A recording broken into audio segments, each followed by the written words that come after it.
அனைவருக்கும் வணக்கம். வைஷ்ணவி தாவேகாவிலிருந்து திமுகவில் தன்னை இணைத்துக் கொண்ட ஒரு தற்குறி. திராவிட முன்னேற்றக் கழகத்திற்கு சென்றதற்கு பிறகு தற்குறித்தனமான கருத்துக்களை சமூக ஊடகங்கள்ல எழுதி வருவது இந்த வைஷ்ணவியுடைய வழக்கம். அந்த வரிசையில இன்னைக்கு ஒரு வினோதமான தத்துவத்த, ஒரு வினோதமான சர்ச்சை கருத்த இன்னைக்கு பதிவு பண்ணியிருக்கு இந்த தற்குறி வைஷ்ணவி. அதாவது ரிதன்யா என்கிற பெண் 27 வயது நிரம்பிய இளம்பெண். அ திருப்பூரை சார்ந்தவர். கடந்த 11ஆம் தேதி ஏப்ரல் 2025ஆம் ஆண்டு அந்த பெண்ணுக்கு திருமணம் நடக்கிறது.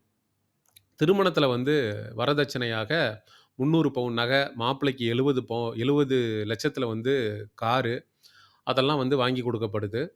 அதுக்கப்புறம் மாப்பிள்ளை வீட்டாரும், மாப்பிள்ளையும் சேர்ந்து இந்த கவின்குமார் அப்படிங்கிற பொறுக்கி, அவன் கிட்டத்தட்ட இன்னொரு 200 பவுன கொண்டு வா அப்படின்னு சொல்லி அந்த பெண்ண மென்டல் டார்ச்சர், பிசிக்கல் டார்ச்சர் எல்லாம் பண்ணி, அந்த பொண்ணு என்ன பண்ணியிருக்குன்னா, தன்னுடைய தகப்பனாருக்கு சாகறதுக்கு முன்னாடி 7 வாய்ஸ் நோட்ஸ அனுப்பிட்டு, சாகப் போறதுக்கு முன்னாடி அந்த மரண வாக்குமூலம்னு சொல்லுவாங்கல்ல, அதெல்லாம் அனுப்பிட்டு தன்னுடைய உயிர மாய்த்துக் கொன்றுச்சு. விஷ மாத்திரைகளை போட்டு தன்னுடைய உயிர மாய்த்துக் கொன்றுச்சு. இதுதான் நடந்தது.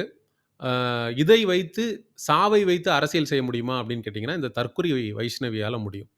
ஏற்கனவே அஜித்குமார், சிவகங்கையை சார்ந்த அஜித்குமாருடைய சாவை வைத்து இந்த தற்குறி அரசியல் செய்தது. அத நம்ம கண்டிச்சு பேசியிருந்தோம்.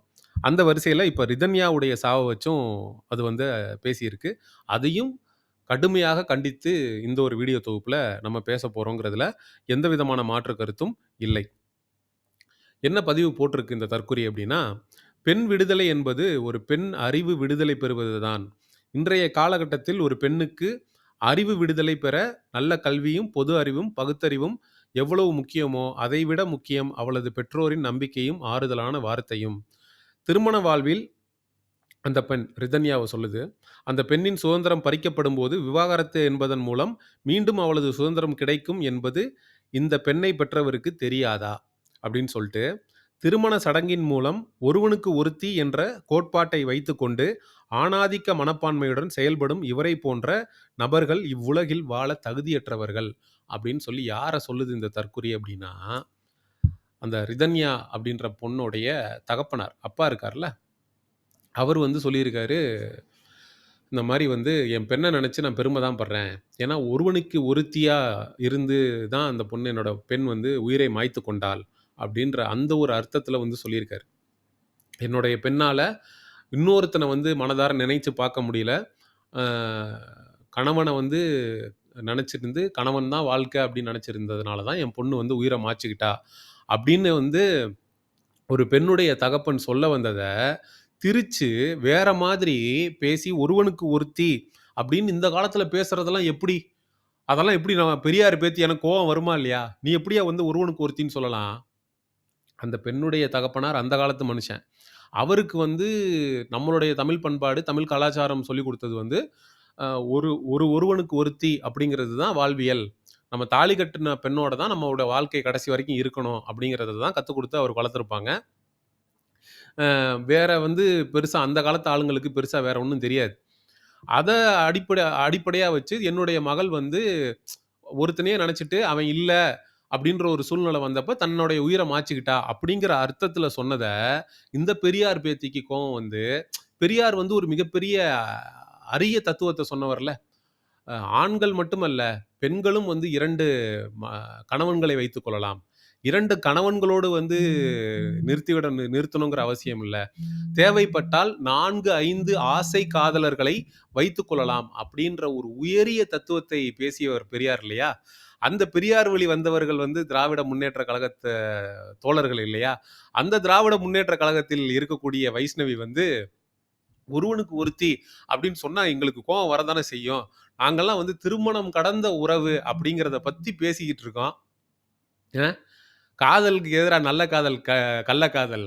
எங்கள பொறுத்தளவுக்கு அடுத்தவன் பொண்ணுனாலும் காதலிப்போம், அடுத்தவன் பொண்டாட்டினாலும் காதலிப்போம் அப்படிங்கிற அரிய தத்துவத்தோட வாழ்ந்துட்டு இருக்கக்கூடிய திமுக ஊப்பிகள்ல தன்னை இணைத்துக் கொண்ட வைஷ்ணவி ஒருவனுக்கு ஒருத்தி அப்படின்னு அவர் சொல்லும்போது எரியுமா? எரியாதா? குத்த தானே செய்யும். அப்படி குத்தியிருக்கு. அதனால வந்து நம்ம பாப்பா வந்து இந்த மாரி கருத்தையும் சொல்லியிருக்கு. பாப்பாவ வந்து சமூக ஊடகங்கள்ல இந்த கருத்துக்கு இன்னும் எத்தன பேர் காரி துப்ப போறாய்ங்கன்னு தெரியல. நம்ம வீடியோ போட்டு காரி துப்பிட்டோம். நீங்க வந்து கமெண்ட் செக்ஷன்ல ஃப்ரீயா இருந்தீங்கன்னா, பாப்பாவ காரி துப்பிட்டு போங்க. ஏன்னா, இதோட 1 தடவ, 2 தடவ இல்ல. தொடர்ந்து வந்து சமூக ஊடகங்கள்ல கிறுக்குத்தனமான, பைத்தியக்காரத்தனமான, லூசுத்தனமான கருத்துக்கள வந்து எழுதிட்டு வருது வைஷ்ணவி. சாவை வைத்து நீ என்னமோ உளறிட்டு போ, என்னமோ பண்ணி தொலைஞ்சுட்டு போ.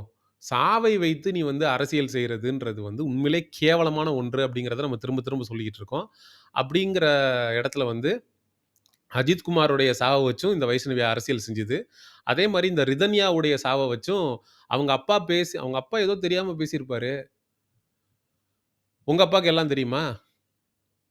உங்களுடைய தகப்பனார் வந்து எல்லாம் எல்லாம் கற்றறிந்தவரா? ம். வீட்ல வந்து பெரியவங்க கொஞ்சம் அப்படி இப்படி தான் இருப்பாங்க. அந்த காலத்து ஆளுங்க அப்படி தான் இருப்பாங்க. அதுக்கு என்ன சொல்லியிருக்கு பாருங்க. எவ்வளோ திமிரு இருந்தா, அ திருமண சடங்கின் மூலம் ஒருவனுக்கு ஒருத்தி என்ற கோட்பாட்டை வைத்துக்கொண்டு, ஆ ஆணாதிக்க மனநிலையுடன் ஒருவனுக்கு ஒருத்திங்கிறது வந்து ஆணாதிக்க மனநிலையா? சரி. ஒரு ஆம்பள ஒருவனுக்கு ஒருத்தி அப்படின்றது ஆணாதிக்க மனநிலை. ஒரு பெண் ஒருவனுக்கு ஒருத்தி அப்படின்னு சொன்னா, அதுக்கு பேரு பெண்ணாதிக்க மனநிலையா? தற்குறி வைஷ்ணவி நான் கேட்கிறேன். ஒரு பெண் யோசிக்கிறான்னு வச்சுக்கோ. கடைசி வரைக்கும் நம்ம ஒருத்தன நெனச்சா ஒருத்தன் தான் அப்படின்னு ஒரு பெண் யோசிக்கிறான்னா, அதுக்கு பேரு பெண்ணாதிக்க மனநிலையா? அ ஒ எவ்வளோ பெரிய கேவலமான கருத்து உன் கருத்து. இதெல்லாம் ஒரு கருத்தா? இதெல்லாம் ஒரு பதிவா? ஒரு பெண்ணு செத்துருக்கு. சூசைட் பண்ணிட்டு, அவங்க அப்பா வந்து மன உளைச்சல்ல இருக்காரு. அந்த மன உளைச்சல்ல அந்த மனுஷன் ஏதோ ஒண்ணு பேசியிருக்கிறாரு. அத எடுத்து வச்சுக்கிட்டு இவ்வளோ கேவலமா விமர்சிக்கிறியே! நீ எல்லாம் வந்து என்னத்த சொல்றது? உன்ன வந்து அடிச்சும் பார்த்தாச்சு. வடிவேல் காமெடில வர்ற மாரி, "உன்ன என்னதான்டா பண்றது?" அப்படிங்கிற மாரி, வைஷ்ணவிய நம்ம வந்து ஒரு 2 3 வீடியோல வந்து பொளந்து தான் வச்சிருக்கிறோம். அப்படியும் இது கண்ல படுற வரைக்கும் நெறைய பேருக்கு ஷேர் பண்ணுங்க மக்களே. அப்பயாவது பார்த்து இது திருந்துதான்னு பார்ப்போம். அ "உன்ன என்னதான் சொல்றது?" அப்படிங்கிற மாரி தான் நமக்கு வேதனையா இருக்கு. எப்படிப்பட்ட தத்துவம் பாருங்க. ஒரு ஆம்பள சொல்றான். ஒருவனுக்கு ஒருத்தினா, அது ஆணாதிக்க மனநிலை. ஒரு பொண்ணு சொன்னா, பெண்ணாதிக்க மனநிலை. அப்ப என்ன பண்ணலாம்? ஒரு பெண்ணு வந்து ஒருவனுக்கு ஒருத்தன் இதெல்லாம் இருக்கக்கூடாது. அப்டி தறிகெட்டு திரியணும். அப்டிதானே? நான் பாருங்க, சிப் இதுக்கு மேல நம்ம என்னத்த சொல்லி புரிய வைக்கிறது அப்டிங்கிறது தெர்ல. "பாப்பா, நீ வந்து சமூக ஊடகங்கள்ல எழுதாத பாப்பா. ஒரு நாள் இல்லாட்டி ஒரு நாள் நீ எங்கேயாவது வந்து சமத்தியா வாங்க போற பாப்பா. கொஞ்சம் எச்சரிக்கையா வந்து எழுது பாப்பா. இந்த மாரியான வினோத கருத்துக்கள் எல்லாம் தயவு செஞ்சு எழுதாத. உண்மையிலேயே அது வந்து சிரிக்கிறதா, இல்ல வந்து வேதனைப்படுறதா அப்டிங்கிறது தெரியல. ஒருவனுக்கு ஒருத்திங்கிறது தான் நமக்கு சொல்லிக் குடுத்து வளர்க்கப்பட்ட ஒரு வாழ்க்கை முறை. இந்த பெரியார்வாதிகள் இவங்கள்லாம் நடுவுல வந்து அப்படியெல்லாம் கிடையாது. யார் வேணாலும் யார் கூட வேணாலும் அப்படிலாம் இருக்கலாம். அதெல்லாம் தப்பு கிடையாது. திருமணம் கடந்த உறவு அப்படின்லாம் பேசுனாங்க. அங்க போனதுக்கப்புறம் உனக்கு அ வந்து அத கத்துக் குடுத்துட்டாங்க போல இருக்கு. பெரியார் தத்துவத்தெல்லாம் கத்துக் குடுத்து, "அம்மா இப்படிதாம்மா ஒரு வாழ்க்கையெல்லாம் இருக்கணும். ஒரு வாழ்வியல்லாம் இருக்கணும்." திராவிடம்னா என்னன்னு அர்த்தம் தெரியல பாப்பாவுக்கு. அத ஸ்கிப் பண்ணிருங்க. திராவிடம்னா எனக்கு என்னன்னு தெரியல. ஸ்கிப் பண்ணிருங்க. அதுக்கப்புறம் போய் பாப்பா திராவிடம்னா என்னன்னு படிச்சிருக்கும் போல இருக்கு. அப்ப வந்து பெரியார் அவர்கள பற்றி படிக்கும்போது, இந்த மாதிரியான சிந்தனைகள், இந்த மாதிரியான வினோத தத்துவங்கள்லாம் பாப்பாவுக்கு வந்து தெரிய வந்திருக்கு. பாப்பா வந்து அத வந்து சமூக ஊடகங்கள்ல எழுத ஆரம்பிச்சுருச்சு. அ "ஒருவனுக்கு ஒருத்தியா? ஐய்யய்யோ! அபச்சாரம், அபச்சாரம். எவ்வளோ பெரிய அசிங்கம் அது. அ அப்படியெல்லாம் வாழலாமா ஒருவனுக்கு ஒருத்தின்னு? அது எவ்வளோ பெரிய தப்பு." அவங்கலாம் சாகணும். அது செத்துறணுமா. ஒருவனுக்கு ஒருத்தின்னு பேசுற ஆணாதிக்க மனநிலையோடு செயல்படும் இவரை போன்ற நபர்கள் இவ்வுலகில் வாழ தகுதியற்றவர்கள். அவர் உயிரோட இருக்கக்கூடாதுன்னு சொல்றதுக்கு உனக்கு என்ன தகுதி இருக்கு நான் கேட்கிறேன். உனக்கு என்ன தகுதி இருக்கு? இந்த உலகில் யாரு வேண்டுமானாலும் வாழலாம். அனைவருக்கும் தகுதி இருக்கு. ஒரு மான அடிச்சு திங்கிற புலி, சிங்கம் கூட இந்த உலகத்துல வாழ்றதுக்கு தகுதி இருக்கு. இந்த மனுஷன் என்ன தப்பு பண்ணிட்டாரு? தான் பொண்ணு நல்லா இருக்கணும் அப்படின்னு காச கொட்டி இருக்கிறதெல்லாம் வித்து, சொத்து பத்தெல்லாம் வித்து தான் பொண்ணுக்கு கல்யாணம் பண்ணி வச்சாரு. அத தவிர்த்து இந்த ஆள் வேற என்ன தப்பு பண்ணாரு? அது மாரி இந்த மாரி வினோத கருத்துக்கள் எல்லாம் பார்க்கும்போது சமூக ஊடகங்கள்ல இந்த மாதிரியான அறவேக்காடுங்க, அ இந்த மாரிலாம் பதிவு போடும்போது நமக்கு உண்மையிலேயே எரிச்சலாவும், உண்மையிலேயே வந்து கடுப்பாவும் தான் இருக்கு. அதையும் நம்ம கடந்து போக வேண்டியது தான் இருக்கு. சரி மக்களே, இத வந்து நெறைய பேருக்கு எடுத்து கொண்டு போய் சேருங்க. இந்த இந்த தற்குறியுடைய லட்சணம் என்ன அப்படிங்கிறத வந்து பார்த்து நெறைய பேர் தெரிந்து கொள்ளட்டும், புரிந்து கொள்ளட்டும் அப்படிங்கிறது தான். வாழ தகுதியற்றவர்களாமே, ஒருவனுக்கு ஒருத்தி அப்படின்னு சொல்லி பேசக்கூடியவங்கலாம். தமிழ்நாட்ல இன்னைக்கு 100க்கு 90 பெண்கள் அப்படிதான் இருக்காங்க. ஒருவனுக்கு ஒருத்தி அப்படின்ற கட்டுப்பாட்ல தான் வாழ்றாங்க. மிச்சம் இருக்கிற 10 பேர் தான் தறிகெட்டு அலையுறாங்க. ஒழுக்கம் இல்லாத வாழ்வியல 100க்கு 10 பேர் தான் வாழ்றாங்க. மெஜாரிட்டி 90% ஆஃப் பெண்கள் வந்து ஒருவனுக்கு ஒருத்தி, குடும்பத்துக்கு பயந்து, சமுதாயத்திற்கு அடங்கி, ஒரு நல்ல வாழ்வியல குடும்ப வாழ்வியல வாழணும்னு தான் இன்னைக்கு பெண்கள் வாழ்ந்துட்டு இருக்காங்க. நீ ஒட்டுமொத்த பெண்களையும் கொச்சப்படுத்துற மாரி பேசி வச்சிருக்க. ஒரு ஆண் நெனச்சா ஆணாதிக்கம், பெண் நெனச்சா பெண்ணாதிக்கமா?